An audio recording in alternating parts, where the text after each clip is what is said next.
Hello, my beautiful souls. Welcome sa ating tarot reading session. So, keep in mind, general reading po ito. Maring mag-resonate, maring hindi. Kunin nyo na lang po kung para sa inyo and leave the rest. Maaaring mag-shift ang energies or magkabaliktad ang sitwasyon. Kaya kayo na pong bahala kung saan kayo nakalugar sa reading natin.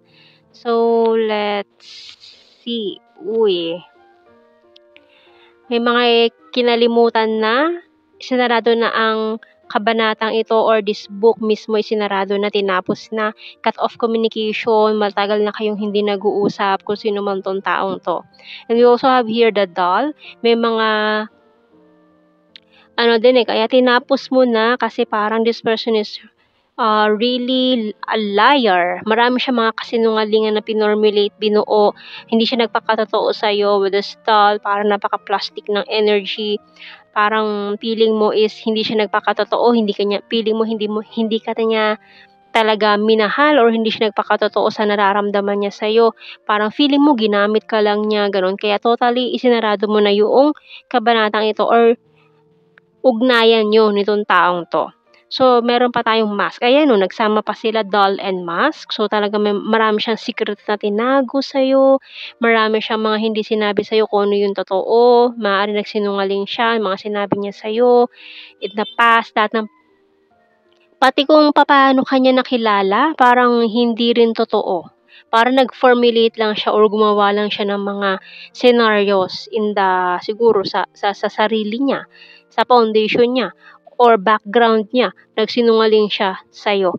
Maaari nagsinungaling siya kung taga saan siya, kung ano ba talagang pangalan niya, family niya. Maaari may other person din siyang tinago or may first family siya na tinago sa'yo, mga ganong bagay. So, we also have here teddy bear. And yung last card natin, the snail card. So, tingnan natin anong message ng Archangel. So, ngayon kasi napakabagal nung energy na to. Ayan, so maaaring nag-iwan din siya sa'yo ng anak bago siya umalis. Ayan. And yun, prosperity by Archangel Ariel. Your material things,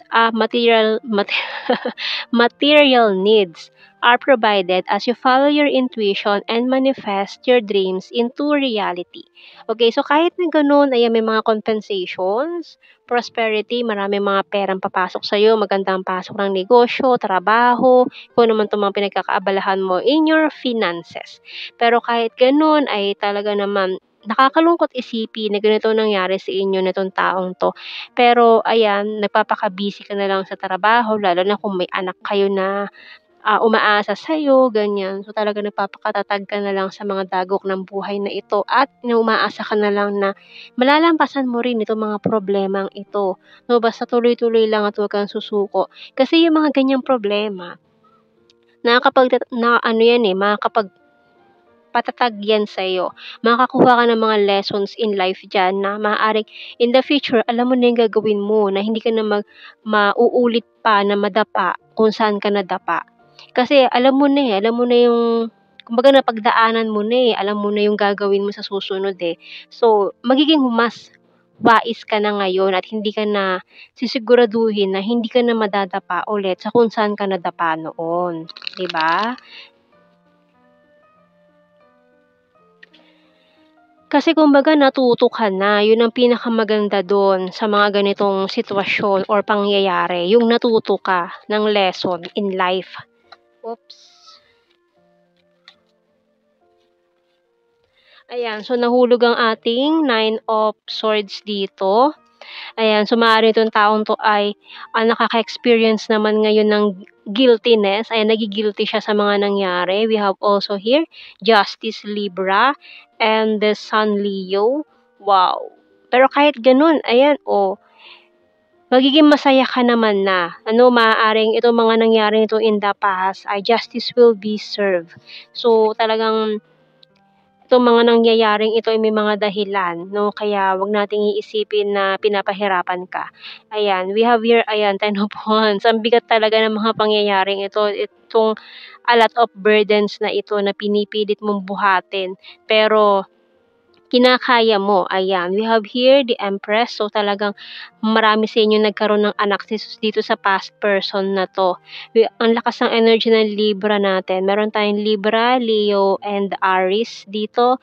And the Six of Swords. Talagang nag-decide ka na maging single parent, mag-move on, kalimutan ang nakaraan. Ayan, so yung bottom card natin, Two of Cups. Pero don't you worry, ayan may promise sa'yo ang ating universe na makakatagpo ka rin ng iyong divine counterpart. So, wag ka na mawawala ng pag-asa, no? Kasi kung nadapa ka man, ay hindi ibig sabihin na madadapa ka na naman. Kasi ngayon, ay naging wais ka na So, sa susunod na makatagpo ka ng tao na maaari mag-offer sa'yo ng love, mas magiging wais ka na, mas magiging ka na, mabusisi ka na, at talagang kikilatisin mo na ng mabuti ito kasi ayaw mo na maulit yung nangyari So, mas magiging ka na ngayon, wais ka na. So, tingnan natin sa ating mga messages cards dito. The Hidden Truth Oracle cards. I lost myself for a little while. I look for you everywhere. So, itong new person ay talagang naghahanap talaga ng isang katulad mo. Kaya, ayan I look for you everywhere. And then, itong taong to naman na past person mo, guilty sa mga nangyari. I'm starting to understand our connection. Can't stop thinking about you. I knew exactly what I was doing. Finding out the truth crushed me. We both know I'm not the one for you. And you don't know how hard it was to let you go. So, yung bottom card natin, I'm grateful for the spiritual lessons. O, di ba, Mari, ikaw yan, grateful ka for these lessons in life na natutunan mo with this separation with this person. So, tingnan naman natin sa ating tarot messages, oracle cards.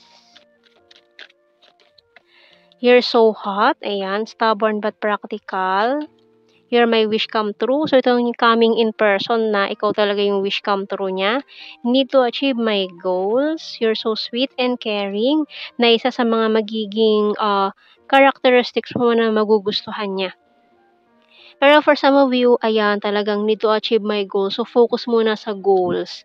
And honesty is the best policy. Sorry, I'm wasted and can you forgive me? Pero itong past person mo, hihingi pa yun ng tawad sa'yo Pero mas maganda nang piliin mo itong new person kasi parang siya yung very promising na energy dito. Ayan. So, tingnan naman natin sa ating blue card. We have here past life lover, the runner card, and commitment. So, doon ka na lang sa taong kayang ibigay sa iyo 100% commitment, diba? And tingnan natin sa ating mga initials. JF, FJ, Jeff. Ayan.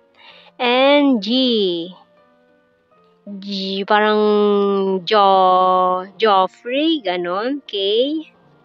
E, Enye, B, and D. Ayan ang ating mga mahiwagang initials. So, tingnan natin sa ating general signs and messages. Logical, vulnerable. So, wag na magiging marupok daw sa past.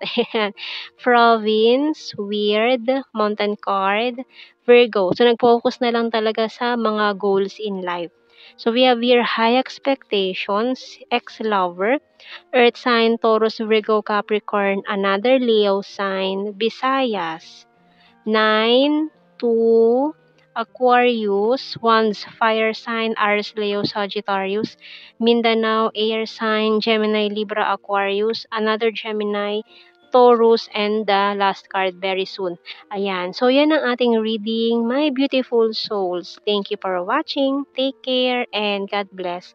See you in our next reading, guys. Bye-bye.